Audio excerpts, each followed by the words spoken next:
Hello बच्चों। आज हम आए हैं एक नए कॉन्सेप्ट के साथ में। ठीक है, अक्सर सुना होगा आपने कि हम लोग एयर फ्रिक्शन को नेग्लेक्ट कर देते हैं। तो आज हम बात करेंगे उसी एयर ड्रैग के बारे में बात करेंगे। ठीक है, एकदम नई तरीके से बात करेंगे।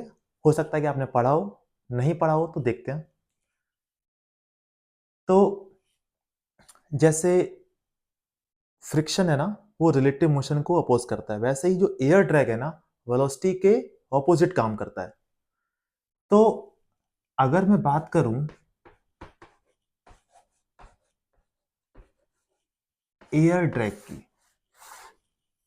ठीक है, तो एयर ड्रैग जो है ना, जो ये वाला फोर्स है ना, वो कुछ डिपेंड करता है, वेलोसिटी पे डिपेंड करता है। समथिंग वेलोसिटी पे डिपेंड करेगा और डायरेक्शन जो होगी वो वेलोसिटी के ऑपोजिट होगी। ठीक है, कुछ इस तरीके से अभी मैं लिख सकता हूं कि कुछ उसका जो मैग्नीट्यूड है ना, वो स्पीड पे डिपेंड करेगा और डायरेक्शन उसकी वेलोसिटी के ऑपोजिट होगी। ठीक है, तो अब जो एयर ड्रैग देखा गया वो क्या होता है,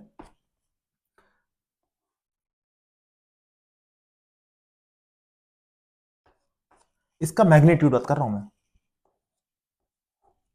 इस तरीके से। अब हम इसके बारे में बात करेंगे। यहां पर जो v की पावर 1 है और यहां पे v की पावर 2 है, तो ये हमें क्वाड्रेटिक वाला टर्म हो गया, इसको बोलेंगे लीनियर टर्म बोलेंगे। ठीक है, तो मैं इसको लिखूंगा भी इस तरीके से, F फ्रिक्शन फोर्स जो है ना, वो लीनियर वाला, और इसको मैं बोलूंगा क्वाड्रेटिक वाला। ठीक है, अब देखो, अगर स्पीड कम होगी तो ये वाला जो क्वाड्रेटिक वाला टर्म है निगलेक्ट हो जाएगा। अगर स्पीड ज्यादा होगी तो ये वाला टर्म निगलेक्ट हो जाएगा। ठीक है, आई बात समझ में? कौन सा टर्म लेना है, कब लेना है, ये बात समझ में आई क्या? अब देखो और बात, ये टर्म कब काम करेगा? जब स्पीड कम होगी। ये टर्म कब काम करेगा? जब स्पीड ज्यादा होगी। अब देखो, मेरे पास में एक कांस्टेंट आ रहा है, मेरे पास में b, एक मेरे पास में आ रहा है c। इस टर्म का मीनिंग क्या है और इस टर्म का मीनिंग क्या है? जो लीनियर वाला टर्म है उसका मीनिंग क्या है, ये समझते हैं हम लोग। तो याद करो, हम लोग इस लीनियर टर्म को समझते हैं किससे? विस्कस फोर्स समझते हैं।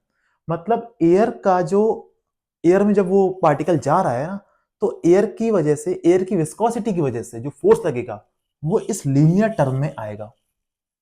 ठीक है, तो जैसे मैं बात करूं,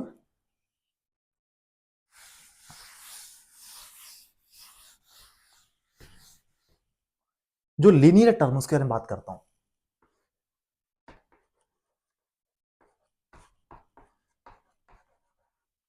मतलब कुछ इस तरीके से। ठीक है, डायरेक्शन में लिख रहा हूं, अभी मैं फोर्स के बात कर रहा हूं कितना उसका मैग्नीट्यूड है। अब देखो, ये मेरे पास में जो है, ये कब काम करेगा? जब स्पीड कम होगी। और ये मुझे फोर्स क्या बताएगा? अबाउट बताएगा जो मीडियम है वो, उसके ऊपर विस्कस फोर्स कितना लगा रहा है।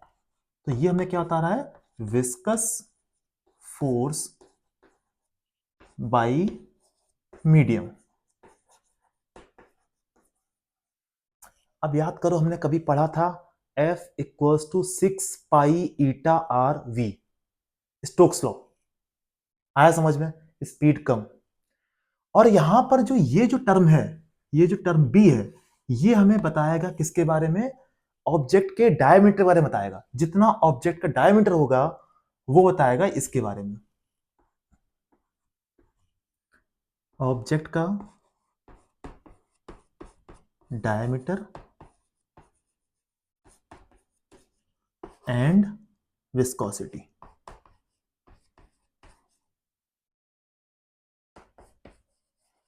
ठीक है, ये समझ में आ गई? तो एक टर्म बताएगा विस्कोसिटी के बारे में, जो कितना हो जाएगा मेरे पास में इस तरीके से।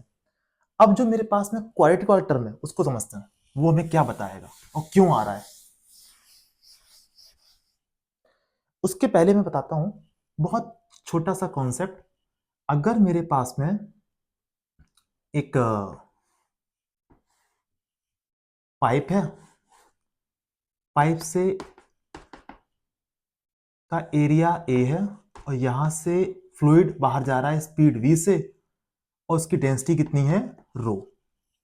तो जो लिक्विड बाहर जा रहा है उस पर मैं कितना फोर्स अप्लाई करूंगा, रो ए वी स्क्वायर। ये कुछ मैं एक रेफरेंस ले रहा हूं, एफ कितना होगा रो ए वी स्क्वायर।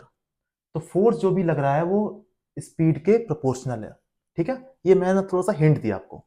ठीक है, अब जो मेरे पास में टर्म है एयर ड्रैग का, कौन सा टर्म, क्वाड्रेटिक वाला, उसको समझते हैं, उसका मीनिंग क्या आखिरकार है।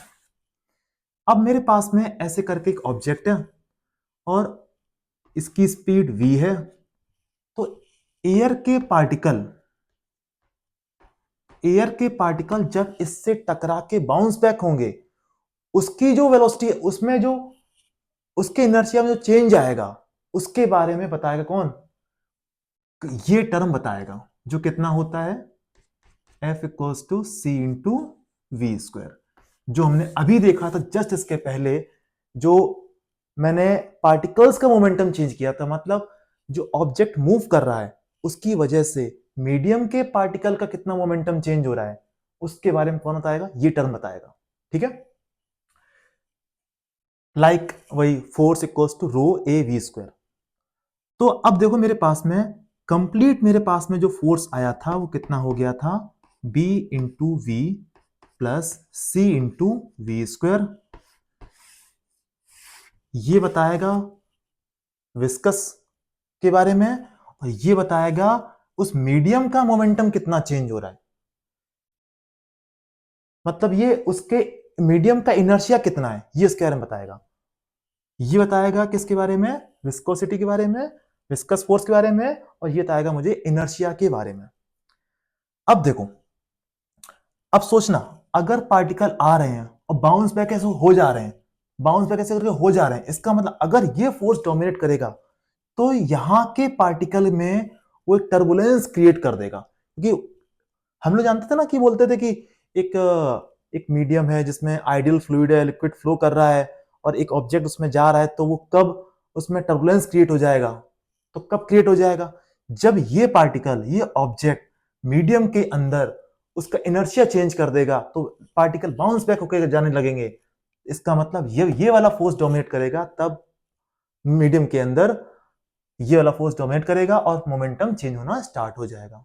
ठीक है, और जब स्ट्रीम लाइन चलेगा तब कौन सा डोमिनेट करेगा, पहला वाला, कौन सा, लीनियर वाला, 6 पाई ईटा आर वी वाला, कुछ मतलब प्रोपोर्शनल टू वी वाला। ठीक है, मतलब ये वाला, आया समझ में। अब आपने सुना होगा एक टर्म होता है रेनॉल्ड नंबर। रेनॉल्ड नंबर मुझे ये बताता है कि फ्लूइड में टर्बुलेंस कब आएगा, स्ट्रीमलाइन फ्लो होगा कि नहीं होगा। अगर ये वाला फोर्स डोमिनेट करेगा, अगर ये वाला फोर्स डोमिनेट करेगा तो बोलेंगे स्ट्रीमलाइन फ्लो होगा। अगर ये वाला फोर्स डोमिनेट करेगा तो क्या हो जाएगा, टर्बुलेंस फ्लो हो जाएगा। इसका मतलब जो रेनॉल्ड नंबर है ना, वो F quadratic upon F linear का रेशियो होता है। ठीक है, अब हमारे पास में कुछ और बातें, कुछ बहुत छोटी छोटी सी बातें। एक तो हमने देखा था बी, बी डिपेंड करता है किस पे, ईटा पे और डायमीटर पे। सी जो है ना वो डिपेंड किस पे करता है, डायमीटर पे एंड किस पे, डेंसिटी पर। ठीक है, इतनी सी बात। बी किस पे डिपेंड करेगा, ईटा पे और डायमीटर पे। ये किस पे डिपेंड करेगा, डायमीटर पे और डेंसिटी पे। ठीक है, अब देखो, क्या मैं देखा था हम लोगों ने यहां पर रो ए वी स्क्वायर, मतलब ए मतलब कितना, पाई आर स्क्वायर, आर मतलब डायमीटर का बाई 2।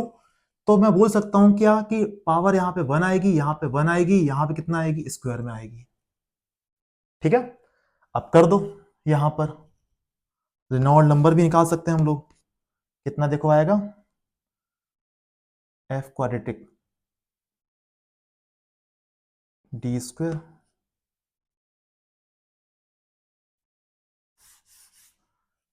तो ये तुम्हें समझ में आ गई, ठीक है, कि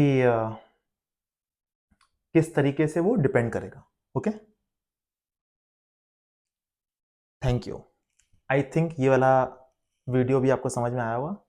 अगर समझ में आया तो इसको आप शेयर कर सकते हैं अपने टीचर के साथ में, अपने फ्रेंड्स के साथ में। Thank you.